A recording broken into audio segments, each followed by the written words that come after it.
పరిస్థితులు రాకూడదు. ఇదే నా కల, ఇదే నా లక్ష్యం. ఇందుకోసమే మనకు అధికారం కావాలని అడుగుతా ఉన్నా.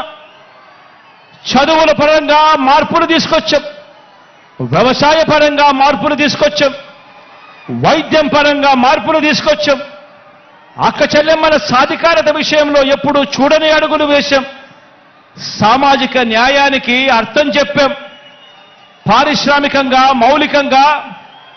మౌలిక సదుపాయాల పరంగా ఉద్యోగ ఉపాధి అవకాశాల పరంగా ఎప్పుడూ చూడనట్టుగా ఏపీని నంబర్ 1 దిశగా అడుగులు వేయటానికి అడుగులు వేగంగా పడుతూ కృషి చేస్తా ఉన్నాం. అద్భుత ఫలితాలు ఇచ్చేలా అడుగులు వేయాలన్నది వేస్తా ఉన్నది. ఈ ప్రయాణం మధ్యలో ఉన్నది. ఈ ప్రయాణం ముందుకు పోవాలి. పేదవాడి భవిష్యత్ మారే పరిస్థితి రావాలి అన్నదే నా కల. దానికోసమే లక్ష్యంగా అడుగులు ముందుకు వేస్తా ఉన్నాం. ఈ దిశగా ప్రయాణం కోసమే మనం అధికారం కావాలని కోరుకుంటా ఉన్నాం.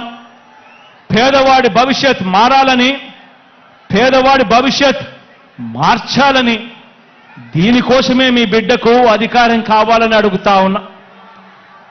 ఒకటి చెప్తా ఉన్నా, అధికారం అంటే మీ బిడ్డకు వ్యామోహం లేదు. అధికారం పోతుంది అన్న భయం మీ బిడ్డలో ఎప్పుడూ కూడా ఉండదు, రాదు అని కూడా ఈ సందర్భంగా చెప్తా ఉన్నా. మీ బిడ్డ అధికారం కోరుకునేది ఒక్కటే, కేవలం ఒకే ఒక కారణం కోసమే మీ బిడ్డ అధికారం కోరుకుంటాడు. అది కారణం ఏమిటంటే హిస్టరీ ఉన్నంత కాలం మీ బిడ్డ పేరు ప్రతి హిస్టరీ బుక్ లో ఉండిపోవాలన్నదే మీ బిడ్డ కోరిక.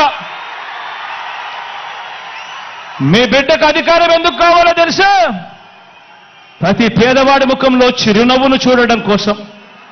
మీ బిడ్డకు అధికారం ఎందుకు కావాలో తెలుసా?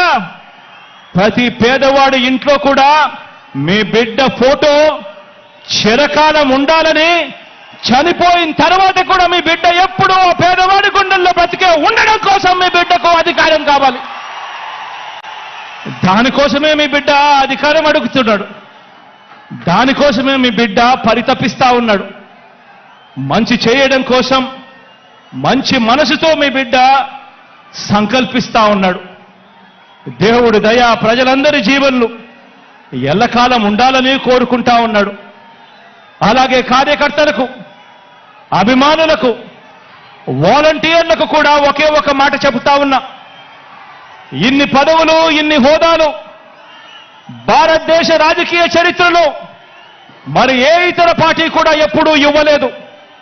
మన పార్టీలో ఉన్న ప్రతి కార్యకర్త, ప్రతి అభిమాని, ప్రతి వాలంటీర్ అందరూ కూడా నా కుటుంబ సభ్యులే. వారికి ఖచ్చితంగా మంచి జరుగుతుంది, ఖచ్చితంగా మంచి జరిగిచ్చేందుకే మీ బిడ్డ ఉన్నాడు అని కూడా ఈ సందర్భంగా తెలియజేస్తా ఉన్నాను. వారు మరో 2 మెట్లు ఎదిగేందుకు చరిత్రలో ఎప్పుడూ కూడా చూడని విధంగా, చరిత్రలో ఎన్నడూ లేనన్ని కార్పొరేషన్లు, వాటిలో చైర్మన్లు, డైరెక్టర్లు, ఇలా ఎన్నడూ లేని పదవులు, ఎన్నడూ లేని విధంగా సర్పంచుల మొదలు ఎమ్మెల్యేలు, ఎంపీల వరకు కూడా గెలిపించుకొని ఇంతగా అవకాశాలు ఇచ్చిన పార్టీ కూడా మరెప్పుడూ కూడా చరిత్రలో ఏదీ లేదు, ఒక్క వైఎస్ఆర్ కాంగ్రెస్ పార్టీ తప్ప అని కూడా చెప్పడానికి గర్వపడతా ఉన్నా.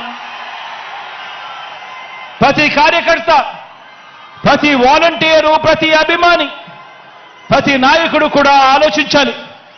మన పరిపాలన చూశారు, అందరూ కూడా ఆలోచన చేయాలి.